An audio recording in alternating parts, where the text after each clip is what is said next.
Salam sejahtera untuk kita semua, saudara-saudara yang kekasih dalam Tuhan Yesus Kristus. Saat ini kita akan merenungkan lagi satu bagian Alkitab Perjanjian Baru, 2 Korintus pasal 11 ayat 7 sampai ayat 33. Tapi sebelum itu mari kita berdoa. Bapa di sorga, Bapa yang kekal, Bapa yang sempurna, kami sungguh bersyukur untuk kesempatan ini Engkau beri bagi kami mempelajari lagi firman-Mu. Tolonglah kami Bapa, berilah kami hikmat-Mu supaya kami terus mengerti kebenaran-kebenaran firman-Mu yang suci. Dan berilah juga kami kesanggupan untuk terus hidup selaras dengan kebenaran firman-Mu yang suci itu. Ampuni dosa kami Bapa, dengarkan doa kami yang kami bawa dalam nama Yesus Kristus, satu-satunya Tuhan dan Juru Selamat kami. Amin. Saudara-saudara, mari kita mendengarkan firman Tuhan dalam 2 Korintus pasal 11 ayat 7 sampai ayat 33. Apakah aku berbuat salah jika aku merendahkan diri untuk meninggikan kamu? Karena aku memberitakan Injil Allah kepada kamu dengan cuma-cuma. Jemaat-jemaat lain telah kurampok dengan menerima tunjangan dari mereka, supaya aku dapat melayani kamu. Dan ketika aku dalam kekurangan di tengah-tengah kamu, aku tidak menyusahkan seorang pun. Sebab apa yang kurang padaku dicukupkan oleh saudara-saudara yang datang dari Makedonia. Dalam segala hal aku menjaga diriku, supaya jangan menjadi beban bagi kamu, dan aku akan tetap berbuat demikian. Demi kebenaran Kristus di dalam diriku, aku tegaskan bahwa kemegahanku itu tidak akan dirintangi oleh siapapun di daerah-daerah Akaya. Mengapa tidak? Apakah karena aku tidak mengasihi kamu? Allah mengetahuinya. Tetapi apa yang kulakukan akan tetap kulakukan untuk mencegah mereka yang mencari kesempatan guna menyatakan bahwa mereka sama dengan kami dalam hal yang dapat dimegahkan. Sebab orang-orang itu adalah rasul-rasul palsu, pekerja-pekerja curang yang menyamar sebagai rasul-rasul Kristus. Hal itu tidak usah mengherankan, sebab iblis pun menyamar sebagai malaikat terang.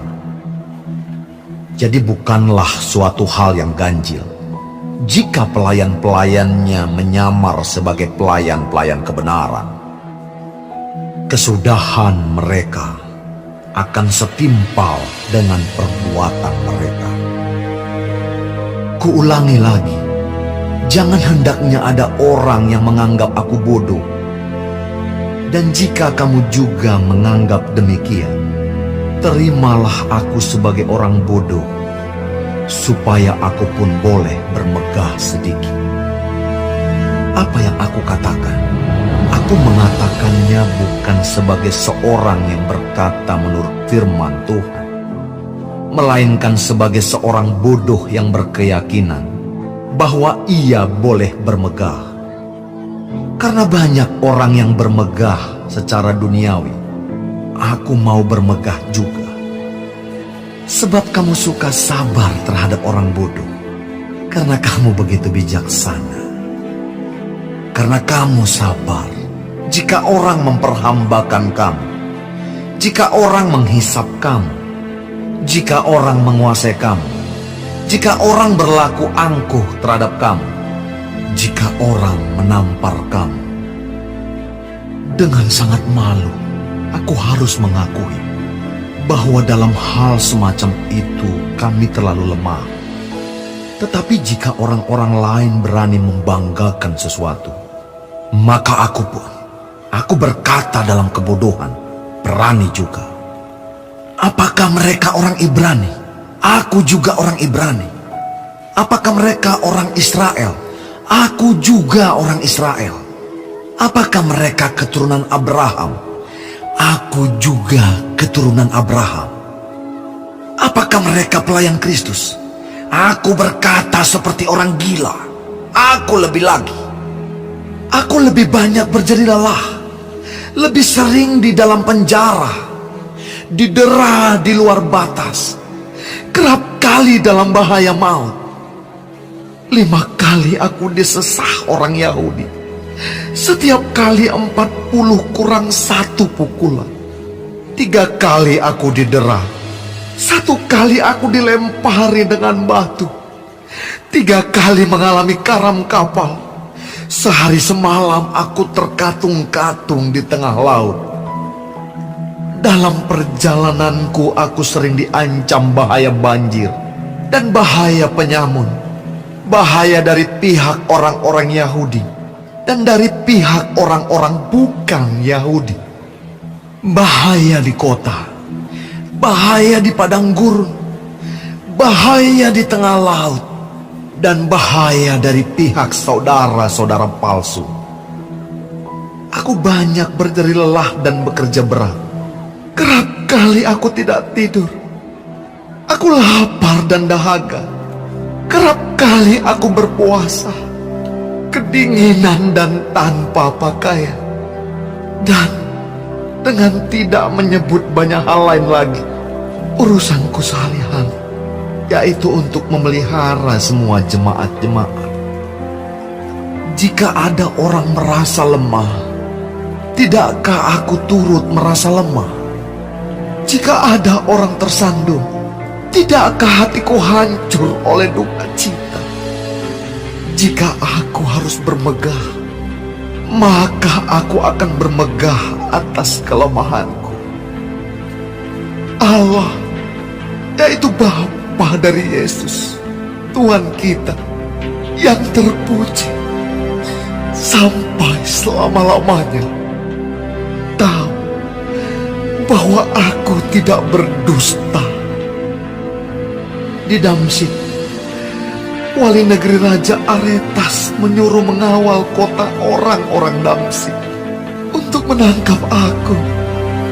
Tetapi dalam sebuah keranjang, aku diturunkan dari sebuah tingkap keluar tembok kota, dan dengan demikian aku terluput dari laut. Demikian pembacaan Alkitab. Terpujilah Tuhan untuk firman-Nya yang suci. Saudara-saudara yang kekasih dalam Tuhan Yesus Kristus, ada seorang pengajar Alkitab namanya David Powson. David Powson pernah mengatakan kalimat begini: iblis tidak pernah menghancurkan gereja dari luar gereja, tapi iblis selalu berusaha menghancurkan gereja justru dari dalam gereja. Karena iblis tahu ketika gereja diserang dari luar, justru orang Kristen akan bersatu dan gereja menjadi lebih kuat. Dan karena itu yang dia lakukan adalah berusaha menghancurkan gereja dari dalam gereja. Dan bagaimana cara dia menghancurkan gereja dari dalam gereja adalah dia menggunakan fasilitas atau wadah atau sarana yang paling penting di dalam gereja, yaitu mimbar gereja. Iblis sadar betul bahwa tempat yang paling mempengaruhi di dalam gereja adalah mimbar gereja. Dari mimbar gereja orang boleh mendengarkan pengajaran-pengajaran yang benar, tapi juga dari mimbar gereja orang boleh mendengarkan pengajaran-pengajaran yang menghancurkan. Dari mimbar gereja orang boleh mendengarkan Injil yang sejati, tapi dari mimbar gereja juga orang boleh mendengarkan Injil yang palsu. Dari mimbar gereja orang boleh dibawa kepada Kristus, tapi dari mimbar gereja mereka juga boleh dipengaruhi untuk akhirnya meninggalkan Kristus. Dan bagaimana cara iblis untuk menghancurkan gereja adalah betul-betul dia memanfaatkan secara khusus orang-orang yang berdiri di atas mimbar gereja. Maka David Powson pernah mengatakan juga begini: Tuhan bisa memakai pengkhotbah-pengkhotbah sejati untuk membangun iman jemaat, tapi iblis juga boleh memakai pengkhotbah-pengkhotbah palsu, pengajar-pengajar palsu untuk menghancurkan iman jemaat. Yang menakutkan adalah baik pengkhotbah sejati maupun pengkhotbah palsu, mereka boleh sama-sama berdiri di atas mimbar gereja. Ini iblis tahu, dan karena itu sekali lagi dia menggunakan fasilitas yang paling penting, yang paling mempengaruhi dalam gereja, yaitu mimbar gereja. Dari mimbar gereja, pengkhotbah sejati akan mengajarkan kebenaran, akan membawa berita Injil kepada jemaat, membawa berita yang sejati. sekaligus memanggil orang untuk menerima Yesus Kristus, hidup dalam pertobatan, hidup dalam moralitas yang baik. Jadi, dari mimbar gereja, mereka boleh dibangunkan pikiran mereka, tapi juga boleh dibangunkan moralitas mereka. Tapi sebaliknya, iblis juga bisa memakai mimbar gereja melalui orang-orang yang berdiri atas mimbar gereja untuk merusak pikiran jemaat dan sekaligus merusak moralitas jemaat. Maka bagaimana caranya? Hancurkan ajaran-ajaran yang keluar dari mimbar gereja. Hancurkan doktrin-doktrin gereja. Bagaimana supaya dari mimbar gereja orang tidak mendengarkan Injil yang sejati? Bagaimana dari mimbar gereja supaya jemaat memiliki pikiran yang rusak? Dari mimbar gereja, bagaimana jemaat akhirnya tidak memiliki moralitas yang benar? Ini yang terjadi. Ini sudah terjadi selama beribu-ribu tahun dan sedang terjadi dan akan terus terjadi. Iblis selalu menggunakan ini. Iblis selalu tahu itu adalah cara yang paling jitu, yang paling ampuh untuk menghancurkan kekristenan. Dari mimbar gereja, orang boleh dibawa kepada Kristus. Tapi dari mimbar gereja, mereka juga boleh mendengarkan pengajaran-pengajaran yang memungkinkan mereka jauh dari Kristus. Dari mimbar gereja, jemaat boleh dibawa untuk memuliakan Tuhan, untuk menghormati firman Tuhan, untuk mengakui Alkitab sebagai satu-satunya firman Tuhan, untuk tunduk pada finalitas Kristus sebagai satu-satunya Tuhan dan Juru Selamat. Tapi saudara juga tahu bagaimana pengajaran-pengajaran yang keluar dari mimbar gereja yang disampaikan oleh mulut para pengkhotbah justru bisa membuat orang meragukan finalitas Alkitab, meragukan finalitas Kristus, dan akhirnya merusak moral jemaat, merusak moral orang. Bagaimana menghancurkan masyarakat, hancurkan gereja. Bagaimana menghancurkan gereja, hancurkan pengajaran-pengajaran, hancurkan mulai dari mimbar gereja. Itu yang dilakukan oleh iblis. Dan pendapat dari David Pawson ini, saya kira menjadi sangat cocok dengan apa yang sebenarnya sedang terjadi juga yang digumuli oleh Paulus dalam kehidupan jemaat di Korintus. Bahwa ternyata salah satu yang digunakan oleh iblis untuk menghancurkan jemaat di Korintus adalah dengan menunggangi orang-orang yang disebut rasul. Tapi sebenarnya Rasul Paulus mengatakan mereka sebenarnya adalah rasul-rasul palsu. Tapi tidak usah heran, kata Rasul Paulus. Iblis pun boleh menyamar sebagai malaikat terang. Maka pastilah pelayan-pelayan iblis ini juga diberi kemampuan atau memiliki kemampuan untuk bisa menyamar sebagai pelayan-pelayan Tuhan. Jadi sekali lagi, kalau iblis saja boleh menyamar sebagai malaikat terang, maka pastilah pelayan-pelayan iblis, pengikut-pengikut iblis ini juga diberi kemampuan atau memiliki kemampuan untuk bisa menyamar sebagai rasul-rasul Tuhan. Hamba iblis boleh menyamar sebagai hamba Tuhan. Nah, ini menjadi tanda awas bagi kita. Apa yang mereka lakukan? Bagaimana mengetahui bahwa ini rasul palsu, ini rasul sejati, ini rasul yang pembohong, ini rasul yang sebenarnya adalah alat setan? Akan nampak paling kurang dari dua hal. Satu, apa yang mereka ajarkan. Yang kedua, bagaimana kehidupan keseharian mereka. Bagaimana tindakan-tindakan mereka. Bagaimana moralitas mereka. Memang secara khusus di pasal yang kita baca tadi tidak tergambar begitu jelas apa yang mereka ajarkan. Tapi kalau misalnya kita membanding-bandingkan dengan surat-surat yang lain, Paulus juga ketika menghadapi pergumulan yang sama di jemaat Galatia misalnya. Antara lain, ada ajaran-ajaran yang disampaikan oleh rasul-rasul palsu yang membuat jemaat misalnya meragukan finalitas Yesus Kristus. Yesus Kristus itu adalah, misalnya mereka mengatakan, Yesus Kristus itu adalah manusia biasa. Dia bukan Tuhan. Dan ada juga yang mengatakan bahwa percaya kepada Yesus Kristus itu tidak cukup untuk menyelamatkan. Maka sambil percaya kepada Yesus Kristus, maka sambil juga harus ditambah dengan tetap melakukan tradisi-tradisi Yahudi, ritual-ritual keagamaan Yahudi, dengan kata lain bahwa iman kepada Kristus saja tidak cukup, harus ditambah lagi dengan perbuatan-perbuatan yang baik. Nah, antara lain itu yang berusaha ditentang oleh Rasul Paulus, bahwa orang-orang yang meragukan finalitas Yesus Kristus, orang-orang yang menganggap Yesus Kristus itu bukan satu-satunya Tuhan, bukan satu-satunya juru selamat, sekalipun mereka menyebut diri rasul, sekalipun mereka berdiri di atas mimbar-mimbar gereja, sekalipun mereka bergelar rasul, atau dalam sekarang, sekalipun misalnya mereka menyebut diri mereka pendeta, mereka hamba Tuhan, mereka memiliki gelar akademik yang tinggi, mereka doktor atau mereka profesor sekalipun, mereka studi teologi yang paling tinggi sekalipun, tapi mereka meragukan finalitas Yesus Kristus. Mereka menganggap Yesus Kristus bukan satu-satunya Tuhan, bukan satu-satunya juru selamat. Ketika mereka mengatakan bahwa di luar Kristus ada keselamatan, di luar Kristus ada pengampunan dosa, di luar Kristus ada jaminan hidup kekal, mereka digolongkan sebagai alat iblis untuk menghancurkan gereja. Jadi jangan mudah tertipu oleh penampilan mereka. Jangan mudah tertipu oleh gelar mereka. Jangan mudah tertipu oleh atribut-atribut kerohanian yang mereka tampilkan. Nah, jemaat juga harus cerdas, jemaat harus kritis, jemaat harus berhati-hati. Pengajaran-pengajaran seperti itu tidak hanya terjadi di gereja mula-mula, tapi terus terjadi sampai hari-hari ini. Pendeta Stephen Tong pernah mengatakan begini, orang-orang yang sudah lulus sekolah teologi pun bisa jadi adalah orang-orang yang tidak diselamatkan. Akan nampak misalnya salah satunya adalah apa yang mereka ajarkan.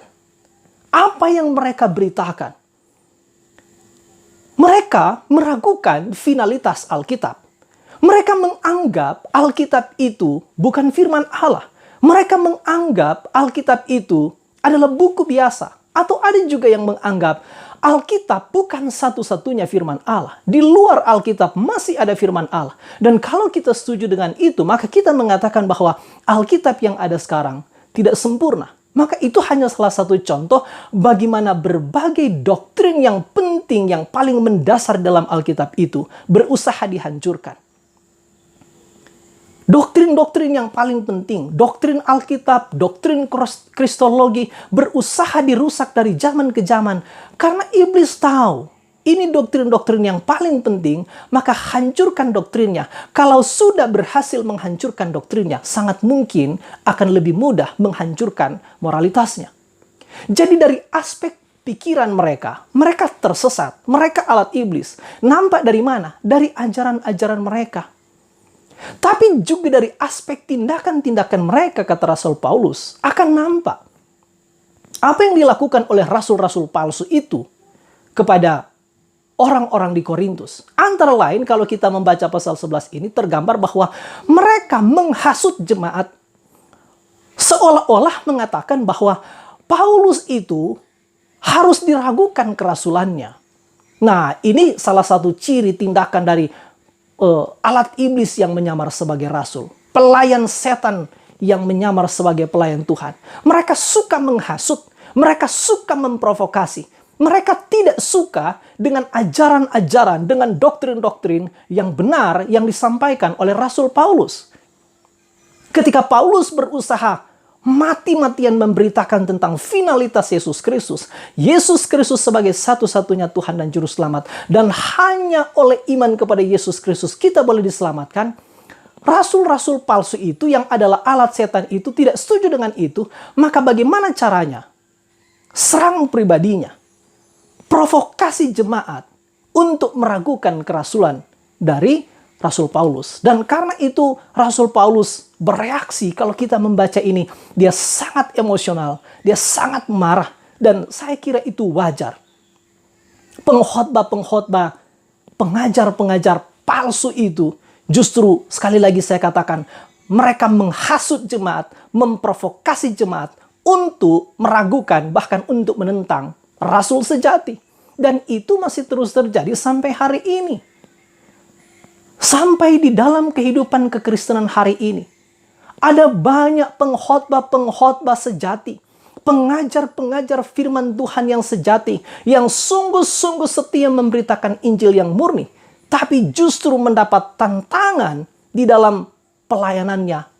Antara lain disebabkan oleh adanya orang-orang yang menyebut diri hamba Tuhan, yang memprovokasi jemaat. Penghasut. Mereka suka menghasut. Kenapa? Tidak tahu, tapi bisa saja terjadi karena mereka takut tersaingi, mereka takut terlampaui, mereka takut kehilangan panggung, mereka takut kehilangan penghasilan, dan karena itu mereka akan terus menghasut, memprovokasi. Ini antara lain yang tergambar di sini. Tapi selain itu, selain mereka menjadi penghasut, kalau kita membaca misalnya juga di dalam ayat 20, Paulus mengatakan begini. Karena kamu sabar jika orang memperhambakan kamu. Jadi di sini ada kesan, selain menjadi penghasut, ternyata rasul-rasul palsu itu juga mereka suka menjadikan jemaat sebagai budak rohani. Mereka memperhambakan kamu. Mereka memperlakukan kamu dengan seenaknya. Matthew Henry menggunakan istilah menjadikan mereka budak rohani. Padahal pengajar yang benar, rasul yang benar, penginjil yang benar, pengkhotbah yang benar tidak akan pernah menjadikan jemaat, tidak akan pernah menjadikan umat Tuhan sebagai budak rohani. Entahkah melalui pengajaran mereka maupun melalui tindakan-tindakan mereka. Pengajaran-pengajaran yang benar, Injil sejati justru akan memerdekakan orang, tidak akan menjadikan dia budak secara rohani. Yang berikut di sini dikatakan, juga orang menghisap kamu. Mereka mengambil keuntungan, mereka memeras kamu. Mereka menggunakan kesempatan pelayanan, menggunakan sarana mimbar, menggunakan jubah pelayanan, menggunakan atribut-atribut rohani. Tapi itu semua hanya tameng untuk menutupi kelicikan mereka. Mereka menggunakan sarana-sarana pelayanan itu justru untuk menghisap kekayaan jemaat. Itu terjadi di waktu itu. Rasul-rasul palsu itu mungkin sekali mereka punya penampilan yang menarik, punya penampilan yang mempesona, tapi itu adalah kemunafikan. Mereka menggunakan kesempatan itu justru untuk menghisap keuntungan dari jemaat. Sampai hari ini juga masih terjadi seperti itu. Berapa banyak orang yang menyebut diri pendeta, menyebut diri hamba Tuhan, menyebut diri pelayan Tuhan, tapi menjadikan jabatan pelayanan, menjadikan sarana-sarana pelayanan, menjadikan atribut-atribut pelayanan sebenarnya untuk menjadi sarana meraup keuntungan, mencari keuntungan jasmani, mencari keuntungan material. Pelayanan-pelayanan dijadikan sarana untuk mendapatkan uang. Pelayanan-pelayanan doa dijadikan sarana, batu loncatan untuk mendapatkan uang. Berapa banyak orang yang sadar tentang ini? Tapi berapa banyak orang yang sudah sadar tapi mau bersikap terhadap hal ini? Ada berapa banyak orang Kristen yang menyebut diri hamba Tuhan, menyebut diri pelayan Tuhan, tapi tujuan utama, fokus utama pelayanannya untuk mencari uang. Hanya memberi perhatian serius kepada orang-orang kaya. Tapi orang-orang miskin diabaikan. Begitu rajin mereka mengunjungi pejabat. Bahkan sangat rajin mereka datang melakukan pelayanan-pelayanan doa kepada pejabat. Tapi setelah melakukan pelayanan doa, mereka mengharap imbalan. Bahkan mereka melakukan segala siasat supaya mereka mendapatkan sampul, mendapatkan uang. Jadi pelayanan doa kepada pejabat, pelayanan doa kepada orang-orang kaya, hanya modus, hanya batu loncatan, hanya tameng. Itulah pelayan-pelayan yang munafik. Itulah pelayan-pelayan yang sebenarnya adalah alat iblis. Mereka adalah pelayan-pelayan iblis tapi menyamar sebagai pelayan-pelayan Tuhan, kata Rasul Paulus. Mereka ditunggangi oleh iblis untuk menghancurkan gereja. Yang berikut di sini dikatakan, Ayat 20. Karena kamu sabar jika orang memperhambakan kamu, jika orang menghisap kamu, jika orang menguasai kamu. Mereka memposisikan diri lebih tinggi dari orang lain. Mereka merendahkan orang lain. Bahkan sesama pelayan selalu ditempatkan sebagai merekalah yang paling tinggi, paling penting, paling berhak mendapat penghormatan. Karena itu memperlakukan teman-teman majelis, memperlakukan jemaat seperti anak buah. Dia memposisikan diri sebagai bos. Mereka angkuh di sini dikatakan. Tidak ada kerendahan hati. Keputusan-keputusan mereka yang mereka pikirkan, yang mereka keluarkan, selalu dianggap keputusan itu benar. Keputusan itu final. Tidak boleh diprotes, tidak boleh dibantah. Tidak suka mendengarkan pendapat orang lain. Menjadi pemimpin, menjadi pelayan, menjadi hamba Tuhan yang otoriter. Bahkan masukan-masukan selalu dipahami sebagai cara untuk menjatuhkan dia. Cara berpikirnya menjadi tidak waras. Kenapa? Karena yang ada di dalam hati dan pikirannya bukan Injil Kristus. Memang mereka telah menjadi alat iblis, tapi mereka menyamar sebagai pelayan Tuhan. Bahkan di sini dikatakan, orang menampar kamu, memperlakukan jemaat dengan kasar. Mungkin tidak menampar secara langsung dengan tangan sentuhan fisik. Tapi bisa bermakna mereka memperlakukan jemaat dengan kasar. Mereka tidak melayani jemaat sebaik-baiknya. Mereka memanfaatkan jemaat hanya untuk memperoleh keuntungan-keuntungan pribadi. Dan itu yang diperingatkan oleh Rasul Paulus kepada jemaat. Tapi saya kira ini juga menjadi peringatan bagi kita. Jangan-jangan di dalam kehidupan gereja kita ada orang-orang yang menyebut diri pelayan Tuhan, tapi hidup mereka sama seperti rasul-rasul palsu, pelayan-pelayan iblis yang menyamar sebagai pelayan-pelayan Tuhan yang ada di jemaat Korintus. Paulus berusaha untuk mengajar jemaat, memberitahu mereka, membuka pikiran mereka. Kita juga belajar. Hamba-hamba Tuhan yang mengerti kebenaran, hamba-hamba Tuhan yang setia pada Injil Kristus, haruslah punya keberanian untuk menegur kesalahan-kesalahan, sekalipun kesalahan itu dilakukan oleh orang-orang yang menyebut diri hamba Tuhan. Jangan takut menegur kesalahan. Jangan takut menegur dosa demi memperbaiki. Meskipun kadang-kadang ketika ada hamba-hamba Tuhan yang jujur, ketika ada hamba-hamba Tuhan yang berani dengan hati nurani yang bersih, dengan didasari oleh cinta kasih, menegur keras kesalahan-kesalahan dalam gereja, justru akan dimusuhi. Dan yang terjadi justru, permusuhan itu kadang-kadang diprovokasi oleh rasul-rasul palsu itu, hamba-hamba Tuhan palsu itu. Tapi ayat-ayat ini memberi teladan penting bagi kita. Jangan takut menegur dosa. Sebaliknya, jemaat juga harusnya bersyukur kalau masih ada hamba-hamba Tuhan yang begitu dengan keras mengecam dosa, menegur kesalahan-kesalahan, sekaligus menuntut pertobatan. Hanya orang-orang munafik, kata pendeta Stephen Tong, hanya orang-orang munafiklah yang selalu takut ditegur. Kalau ditegur mereka akan marah karena takut dosanya terbongkar. Tapi sekaligus jemaat juga harus berhati-hati. Jangan kira semua orang menyebut diri pendeta harus diaminkan khotbahnya. Secara khusus kita yang di tanah Minahasa, saya sangat sadari salah satu kelemahan kita adalah tidak berani bersikap kritis.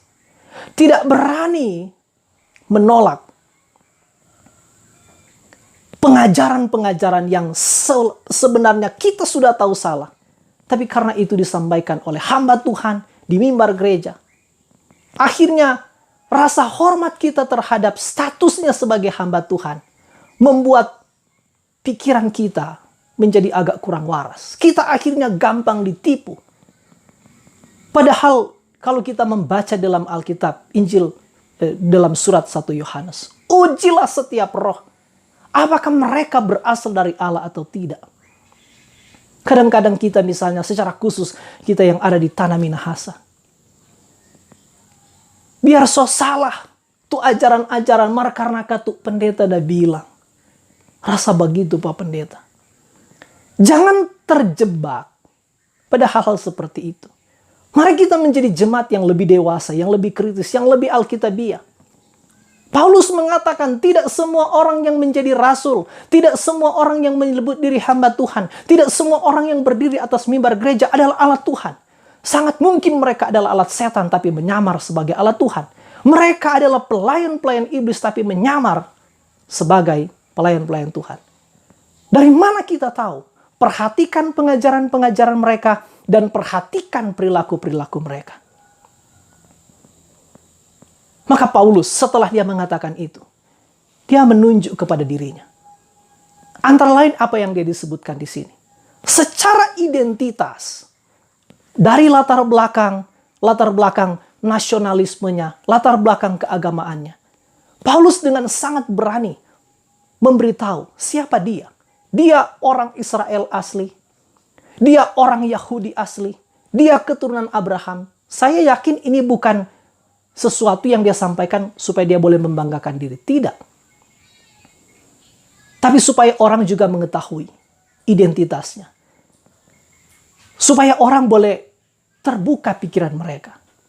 Mungkin sekali ada orang-orang yang terus memprovokasi jemaat, termasuk meragukan identitas Paulus. Tapi sesudah itu ada hal yang menarik yang dia tunjukkan adalah bagaimana dia berusaha meyakinkan jemaat, tapi sekaligus ini menjadi teladan tentang bagaimana dia telah menjadi hamba Kristus yang setia.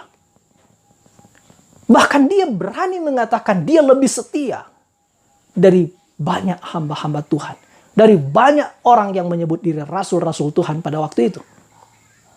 Kesetiaannya terlihat di mana? Dia tidak hanya memberitakan Injil. Dia tidak hanya mati-matian mengabarkan firman Tuhan waktu situasi lagi tenang. Waktu keadaan mendukung dia. Waktu cuaca dalam keadaan baik. Waktu suasananya berjalan kondusif. Tapi dia berusaha, kalau saudara perhatikan, misalnya mulai ayat 22. Dia membuat daftar penderitaan-penderitaan, kesulitan-kesulitan, pergumulan-pergumulan, penganiayaan-penganiayaan, kesusahan-kesusahan yang dia hadapi ketika dia memberitakan Injil. Kita belajar dari sini. Salah satu bukti bahwa dia hamba Tuhan yang setia adalah dia tidak hanya setia memberitakan Injil waktu keadaan aman, waktu keadaan tenang, selain motivasinya murni bersih, berpusat pada Kristus, setia memberitakan Injil Kristus, setia membicarakan firman Tuhan yang benar, setia membicarakan tentang finalitas Kristus, setia menegur dosa, setia menuntut pertobatan, setia membawa berita keselamatan kepada semua orang, tapi juga dalam perilakunya. Dia tidak mundur ketika keadaan tidak berpihak. Ketika tekanan datang, ketika fitnahan datang, ketika penganiayaan datang, ketika dia disalah mengerti, ketika dia ditolak, ketika dia dipenjara, ketika dia mengalami keadaan-keadaan yang sangat menyakitkan. Itu tidak pernah menghancurkan imannya. Itu tidak pernah membatalkan tekadnya. Itu tidak pernah menghancurkan komitmennya untuk terus setia memberitakan Injil. Ini salah satu tanda pelayan Tuhan yang sejati. Menjadi salah satu tanda hamba Kristus yang setia adalah di dalam tekanan apapun, di dalam pergumulan apapun, tetap setia memberitakan kebenaran firman Tuhan. Tetap setia memberitakan Yesus Kristus sebagai satu-satunya Tuhan dan Juru Selamat. Tidak pernah surut dalam tekanan. Tidak pernah surut di dalam tekanan apapun.